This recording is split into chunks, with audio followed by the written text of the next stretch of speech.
बोले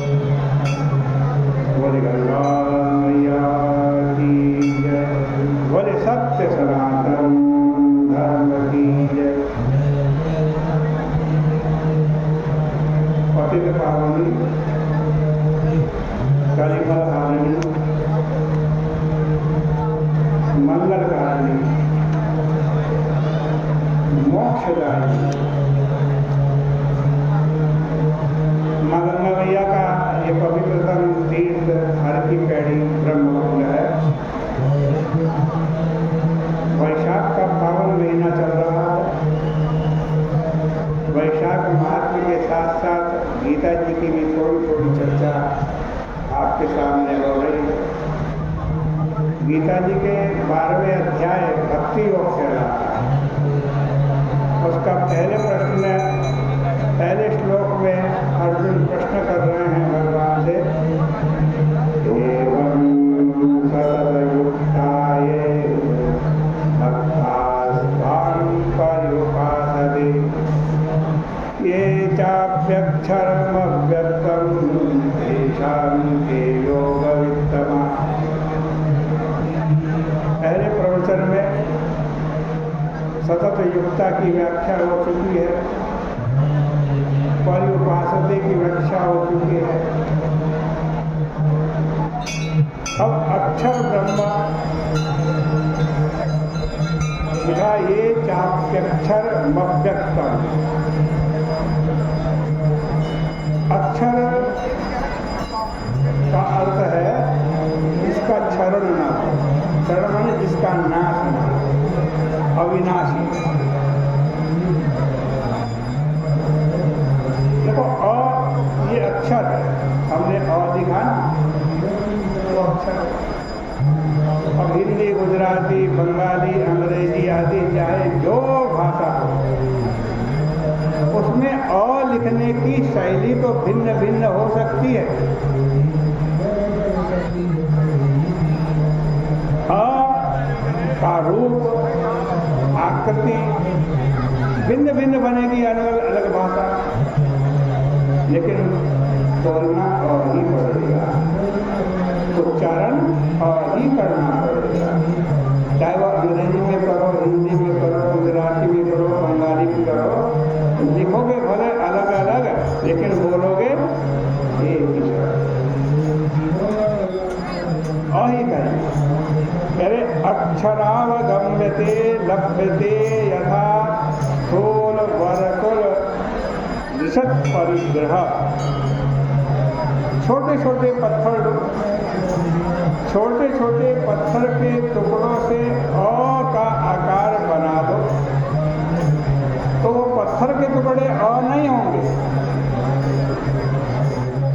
और न उन टुकड़े से बनी आकृति ही अ हो। लिपि और अक्षर में भेद है। अक्षर तो वह है जो मुख से बोला जाता है। संसार में इसी प्रकार आकृतियां भिन्न भिन्न हैं। आपकी आकृति अलग, मेरी आकृति अलग, दूसरे जितने भी लोग हैं, एक की आकृति दूसरे से नहीं मिलती। और भगवान में भी देवी स्त्री की आकृति में नारायण चतुर्भुज, पुरुषाकार, सूर्य ज्योतिर्मय, गणेश जी तुंडिल सुंदकार, शंकर जी त्रिलोचन या लिंगपति, अलग अलग मूर्ति है, किंतु सब में ईश्वर एक है। सब में ईश्वर एक है। इसी प्रकार संस्कार के समस्त रूप, चाहे वे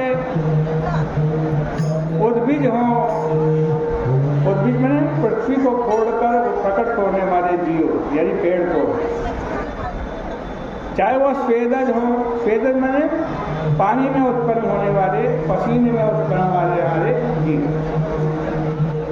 अंडज हो, अंडे से पैदा होने वाले, जरायुज हो, इन सब की आकृति भिन्न भिन्न होती है। लेकिन इन सब रूपों में जो इनसे परा रहता हुआ भी व्याप्त है, वो क्या है? वो है अक्षर, वो अक्षर। व्याकरण के महाभाष्यकार महर्षि पतंजलि ने परिभाषा की है अश्नुते इति अक्षरा। यहाँ अश्नुते व्याप्नोति के अर्थ में है। सब में व्याप्त जो अविनाशी है वह अक्षर है। क्षरात् व्यतिरिक्त अक्षर, क्षरात् मने जो क्षर से, क्षरण से, नष्ट होने से बचा रहे, क्षरण होने वाली चीजों से जो अलग है उसका नाम अक्षर है। क्षर सर्वाणि भूतानि कूटस्थोक्षर उच्यते। ये तीन परिभाषाएं अक्षर की व्याकरण के अनुसार है। वेदांती कहता है नास्ति क्षर यस्मिन् अक्षर, इसमें क्षर सत्ता है ही नहीं, केवल प्रतीयमान है, जो अव्यक्त से व्यक्त होता ही नहीं है, उसमें केवल व्यक्त का विवर्त होता है, उसकी उपासना अर्थात कार्य कारण का निषेध करके जो अकार्य अकारण तत्व है, दृष्टा दृश्य का निषेध करके जो आनंद मात्र है, उसमें चित्त का तादात्म्य होना। तो दो उपासना हो गई, एक तो सगुण साकार ब्रह्म की उपासना और दूसरी अक्षर ब्रह्म की उपासना। अर्जुन पूछ रहे हैं तेषाम के योग वित्तमा। योग का अर्थ है परमात्मा की प्राप्ति का साधन। विद ज्ञाता और वित्तर मने अच्छा ज्ञाता और वित्तम मने श्रेष्ठ ज्ञाता। अर्जुन पूछता है कि आपके विराट चतुर्भुज अथवा द्विभुज रूप का सर्वदेश सर्वकाल में निरंतर स्मरण करने वाले हैं कुछ लोग, और जो विषय का बाध करके सत्ता मात्र में चित्त का तादात्म्य करने वाले हैं। इन दोनों में से परमात्मा की प्राप्ति का साधन जानने में कौन श्रेष्ठ है? जिसने उत्तम प्रकार से परमात्मा की प्राप्ति का साधन जाना है। ये पहले श्लोक में अर्जुन ने प्रश्न किया है। भगवान क्या उत्तर देते हैं इसकी चर्चा कल करेंगे। अब आए वैशाख महात्म्य।